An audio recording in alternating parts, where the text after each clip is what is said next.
آپ دیکھ رہے ہیں سیرت النبی انٹرنیشنل فورم، قسط نمبر 312، اثناء سفر واقعات، حصہ اول، خیمہ ام معبد رضی اللہ تعالی عنہ۔ یہ بابرکت قافلہ لق و دق ریگستانوں، کٹھن پہاڑی راستوں، دشوار گزار وادیوں کو عبور کرتا ہوا اپنی منزل کی طرف بڑھتا چلا جا رہا تھا۔ بغیر آرام کیے وہ پورا دن، آنے والی پوری رات اور دوسرے دن دوپہر تک یہ ناقہ سوار کہیں نہ رکے۔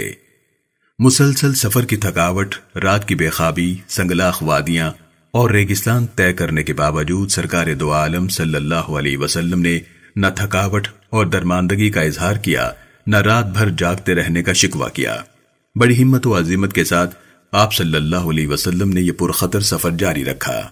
دوسرے دن جب دوپہر ہو گئی، تیز دھوپ، گرم لو اور تپتی ہوئی زمین کے باعث جناب صدیق اکبر رضی اللہ تعالیٰ عنہ نے یہ طے کیا کہ اپنے آقا نامدار صلی اللہ علیہ وسلم کے لیے آرام فرمانے کی کوئی جگہ تلاش کریں۔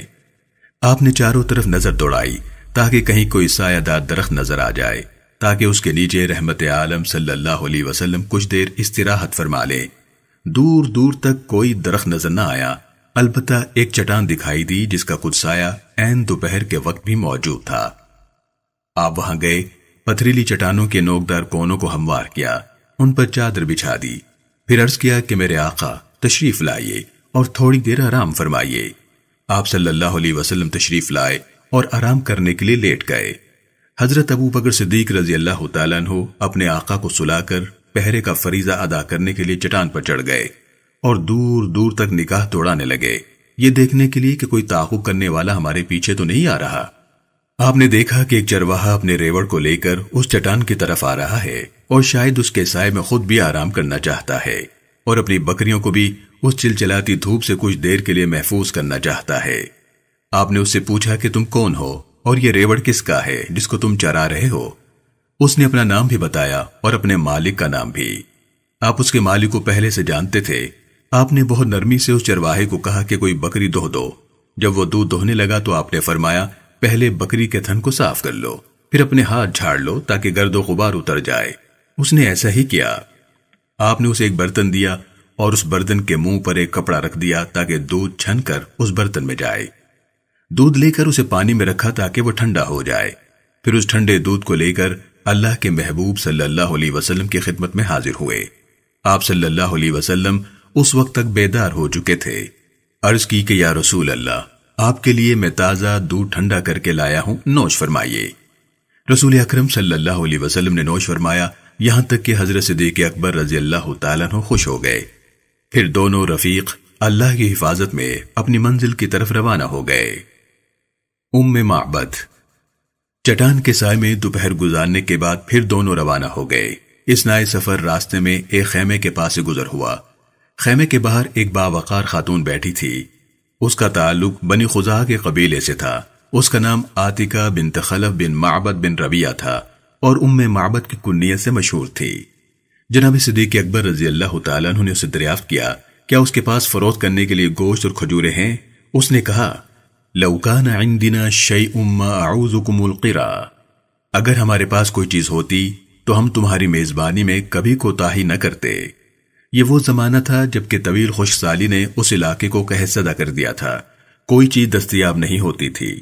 رسول اللہ صلی اللہ علیہ وسلم نے ملاحظہ فرمایا کہ اس خیمے کے ایک کونے میں ایک بکری کھڑی ہے۔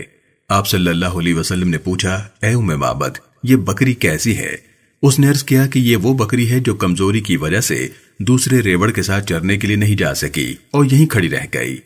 آپ صلی اللہ علیہ وسلم نے پوچھا کیا اس کی کھیری میں کوئی دودھ ہے؟ اس نے عرض کی کہ یہ بہت لاغر ہے، اس میں دودھ کہاں؟ آپ صلی اللہ علیہ وسلم نے فرمایا کیا تم مجھے اس بات کی اجازت دیتی ہو کہ میں اس کو دوہ لوں؟ اس نے کہا کہ اگر اس میں کوئی دودھ ہے تو بڑی خوشی سے دوہ لیجئے۔ رسول اکرم صلی اللہ علیہ وسلم نے اللہ کا نام لے کر اس پر ہاتھ پھیرا اور اس کی کھیری کو اپنے ہاتھوں سے مس کیا، فوراً اس میں دودھ اتر آیا۔ آپ صلی اللہ علیہ وسلم نے فرمایا بڑا برتن لے آؤ۔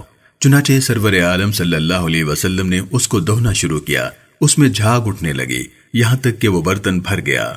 آپ صلی اللہ علیہ وسلم نے بااصرار پہلے ام معبد کو دودھ پلایا، پھر اپنے ساتھیوں کو دودھ پلایا۔ جب سب نے خوب سیر ہو کر پی لیا تو آخر میں ساقی کوثر صلی اللہ علیہ وسلم نے خود دودھ نوش فرمایا اور فرمایا ساقی القوم آخرهم، یعنی کہ قوم کو پلانے والا سب سے آخر میں پیتا ہے۔ حضور پر نور صلی اللہ علیہ وسلم نے ایک بار پھر اس بکری کو دہنا شروع کیا، یہاں تک کہ وہ برتن پھر بھر گیا اور اسے ام معبد کے حوالے کر دیا۔ اس کے بعد آپ صلی اللہ علیہ وسلم اپنے سفر پر روانہ ہو گئے۔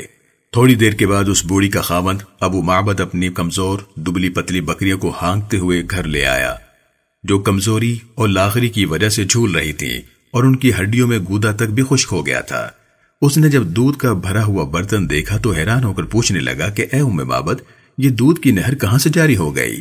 گھر میں تو کوئی شیردار جانور نہیں تھا اور جو بکری تھی اس کے تو تھنوں میں دودھ کا ایک قطرہ بھی نہ تھا۔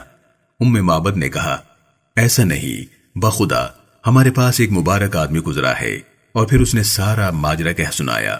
اس کے شوہر نے کہا کہ اس کا حلیہ تو بیان کرو۔ خدا کی قسم مجھے تو یوں محسوس ہوتا ہے کہ یہ وہی شخص ہے جس کی تلاش میں قریشی مارے مارے پھر رہے ہیں۔ اس وقت ام معبد نے اس پیکر نور صلی اللہ علیہ وسلم کی جو دلاویز تصویر کشی کی، آپ بھی اس کا مطالعہ فرمائیے۔ اس وقت ام معبد نے اس پیکر نور صلی اللہ علیہ وسلم کی جو دلاویز تصویر کشی کی، آپ بھی اس کا لطف اٹھائیے اور دیکھیے کہ عرب کی اس بادہ نشین خاتون کو اللہ تعالیٰ نے کیسی حقیقت شناس آنکھ اور کیسی حقیقت ترجمان زبان عطا فرمائی تھی۔ ام معبد کہنے لگی، میں نے ایک ایسا مرد دیکھا جس کا حسن نمایاں تھا، جس کی ساخت بڑی خوبصورت اور چہرہ ملیح تھا۔ نہ بڑی ہوئی توند اسے معیوب بنا رہی تھی، نہ پتلی گردن اور چھوٹا سر اس میں نقص پیدا کر رہا تھا۔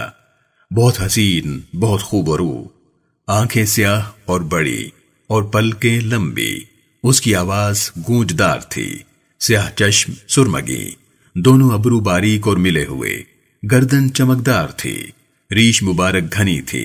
جب وہ خاموش ہوتے تو پروقار ہوتے، جب گفتگو فرماتے تو چہرہ پر نور اور بارونق ہوتا۔ شیریں گفتار، گفتگو واضح ہوتی، نہ بے فائدہ ہوتی اور نہ بیہودہ۔ گفتگو موتیوں کی لڑی ہوتی جس سے موتی جھڑ رہے ہوتے، دور سے دیکھنے پر سب سے زیادہ باروب اور جمیل نظر آتے، اور قریب سے دیکھا جائے تو سب سے زیادہ خوبرو اور حسین دکھائی دیتے۔ قد درمیانہ تھا، نہ اتنا طویل کہ آنکھوں کو برا لگے، نہ اتنا پست کہ آنکھیں حقیر سمجھنے لگے۔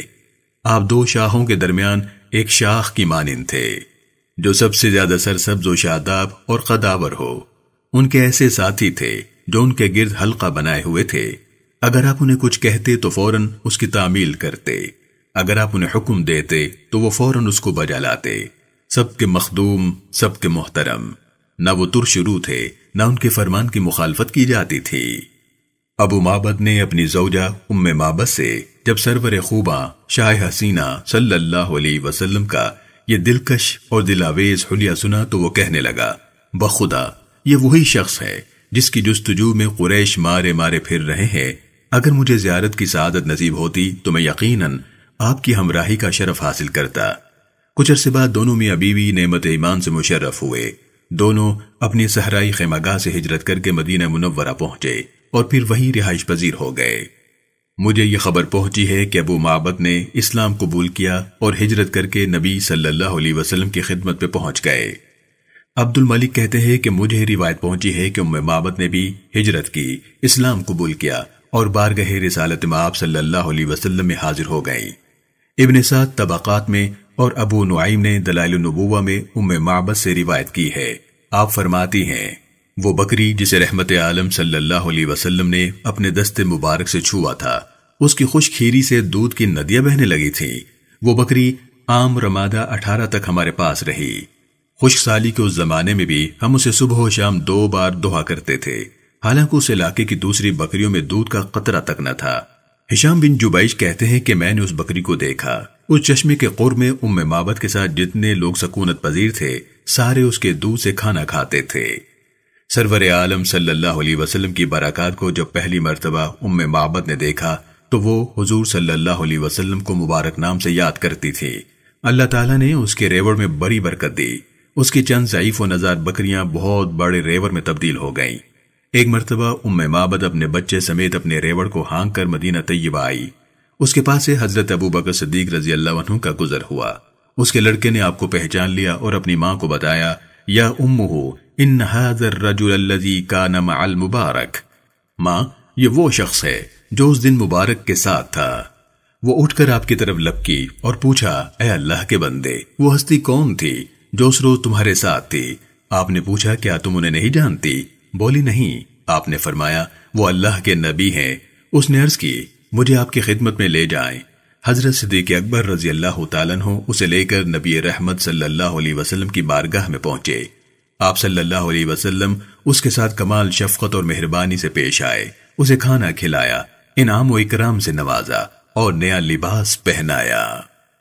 محترم سامعین و ناظرین کرام، اللہ رب العالمین قرآن مجید فرقان حمید کی سورۃ الاحزاب میں ارشاد فرماتا ہے، ما کان محمد ابا احد من رجالکم ولکن رسول اللہ وخاتم النبیین وکان اللہ بکل شیء علیما۔ یعنی محمد صلی اللہ علیہ وسلم تمہارے مردوں میں سے کسی کے باپ نہیں ہے، لیکن وہ اللہ کے رسول ہیں اور سب انبیاء کے آخر میں یعنی سلسلہ نبوت کو ختم کرنے والے ہیں، اور اللہ ہر چیز کا خوب علم رکھنے والا ہے۔ سیرت النبی انٹرنیشنل فورم کی پوری ٹیم اور دنیا بھر کے مسلمان عقیدہ ختم نبوت پر دل و جان سے ایمان رکھتے ہیں۔ سیرت النبی صلی اللہ علیہ وسلم کی یہ قسط دیکھنے کا شکریہ، اسے دوسروں تک پہنچا کر صدقہ جاریہ کا حصہ بنیے۔ ہم کسی بھی قسم کی غلطی کے لیے معذرت خواہ ہیں اور معتبر دلیل کی بنیاد پر اصلاح کے لیے شکر گزار ہیں اور آپ کی پرخلوص دعاؤں کے طلبکار ہیں۔ جزاکم اللہ خیرا کثیرا۔ مزید آگے جاننے کے لیے ہمارے چینل سیرت النبی انٹرنیشنل فورم کو سبسکرائب کر لیجئے اور بیل کے بٹن کو دبا دیجئے تاکہ آپ کو آنے والی ہماری ہر نئی قسط کی بر وقت اطلاع ہو سکے۔